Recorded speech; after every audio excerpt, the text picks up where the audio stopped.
Hi, today is May 8th, 2026. We're on the roof of the Guajardo family in Scottsdale, Arizona. The current temperature outside is 84 degrees. The time is 10:10 in the morning. We're going to be doing a repairability assessment. We're on the back slope of the roof. We have this area marked out. Book X will be our test book. We'll be removing and reinstalling that shingle book. We have all the surrounding shingles marked out. We have books 1 and 2, which are directly beneath. We have book 3, which is off to the left, and book 4, which is off to the right. We have 5 and 6, which overlap the nail strip of shingle book X. Those will need to be lifted to get the nails or fasteners out. We have 7 and 8, which overlap the nail strip of shingle books 5 and 6. Shingle books 5 and 6 have nails in their nail strip that protrude through the back of our shingle that we'll be removing and reinserting. I have a piece of purple chalk here. If we run into any issues, we'll be documenting that on the roof. We also have a notepad available to take notes. I need to get shingle book X separated from books 1 and 2. The shingle starts here and it ends here, and I need to make sure that all the material that fastens to the books beneath it is separated. For that, I'll use a soft nosed putty knife.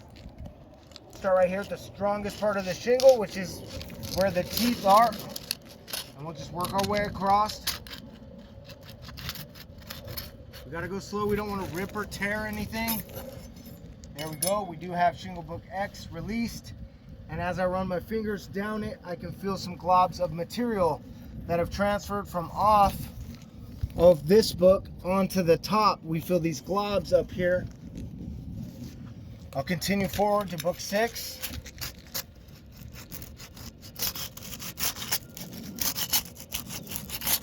All right, now book 5.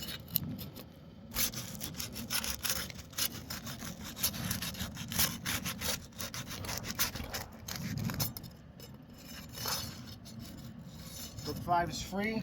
Now I'll run my finger underneath there. Oh, yep. Feel right here that there are globs of material transfer ripped out of shingle book X right here, and it is on the back of this book. We have some other smaller globs throughout book 6. Book 6 feels okay. Now I need to do the same thing for 7 and 8.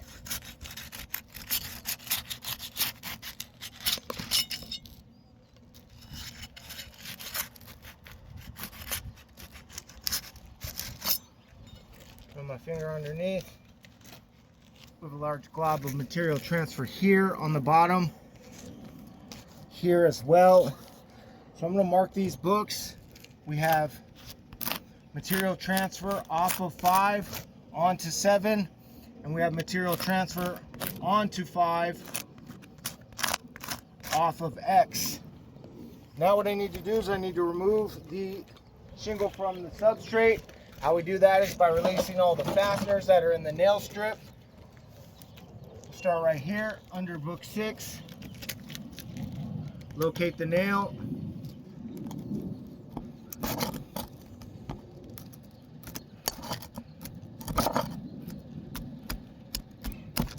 And we'll pull that out.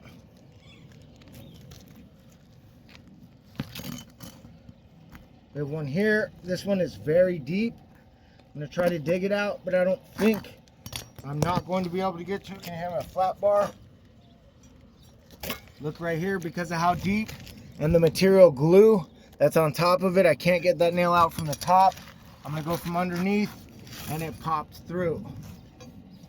I will get that nail out after I remove the shingle. So then I'll continue on.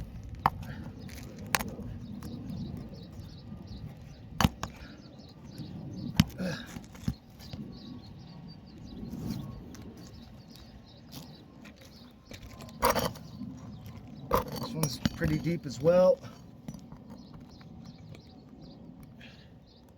There's a slight angle to it. I am able to get it out though. Boom. Get that off to the side. Come back and do an inspection. We did that one pop through. All right, now we need to do the ones that are in 5 and 6. This is in shingle book 6's nail strip. It goes through the back of our book. Set that off to the side. We have one here that has popped through as well.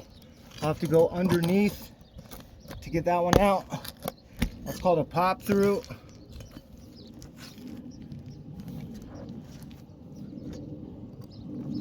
This one's deep as well, but I think I can rescue it, salvage it. We don't want them popping through. That tears holes into the shingle. Try to avoid that at all. You know, it's not always avoidable. We work our hardest to try to avoid that. We don't want tears or rips in the shingle. Boom, I think I have the shingle book removed. Take the shingle book up here. We're gonna get some measurements on it real quick. Measurements come out 39 1/4.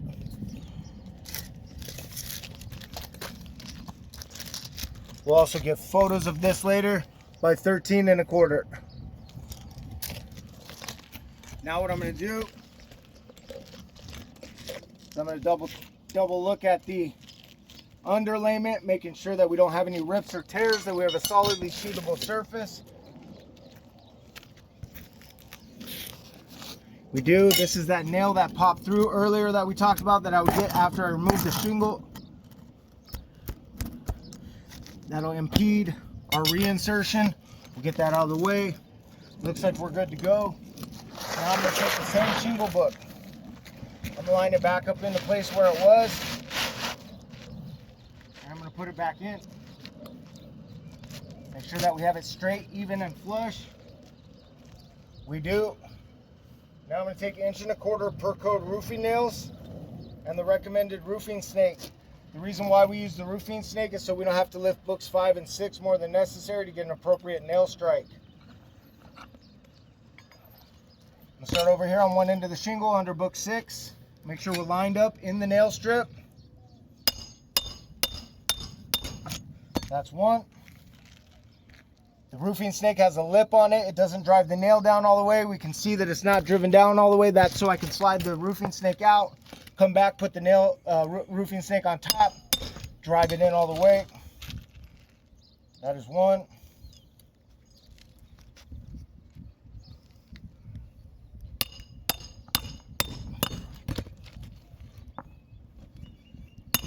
That is two.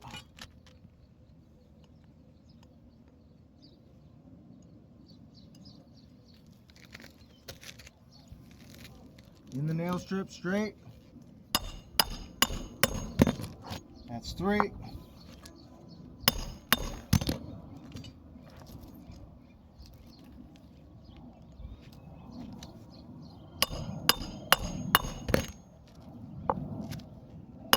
That's 4. Now we took 3 nails out of books 5 and 6.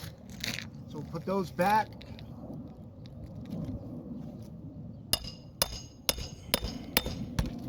That's 1.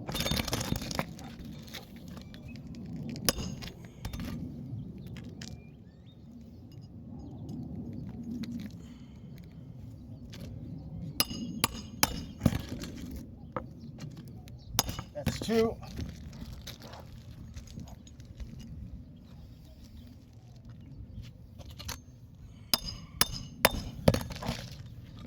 This is 3. Now, my overall assessment so far is that this roof is dry. I can see some things going on this roof while I implement the repair that I'm not happy about. We'll look at book 1 first.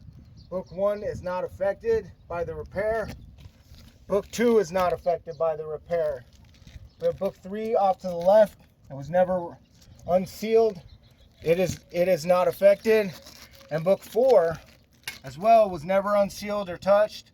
Book 4 is not effective. However, when I look at book 5, I can see that these teeth are starting to become delaminated. I see the delamination starting on this tab. This one's still pretty solid. This one has become completely delaminated. And this one, the corner, is delaminating as well. So we have multiple delaminated teeth on book 5. We'll look at book 6. 6 is the same thing. 6. This is almost a full delaminated teeth, and this is a large tooth. That's a big deal because when they become delaminated, they start to separate at the seam. Book 7. More of the same. Look right here. This is a delaminated tooth, and it's a large one. This is a delaminated tooth as well.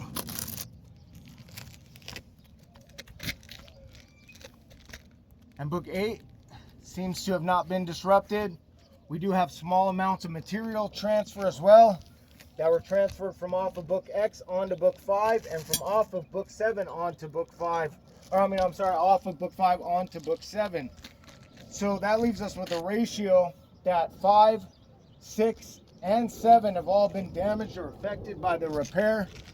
That gives us a ratio that 3 out of 8 books that are tied into the shingle will be damaged or need to be repaired after a repair of 1 shingle. Because of that ratio, I do deem this roof irreparable.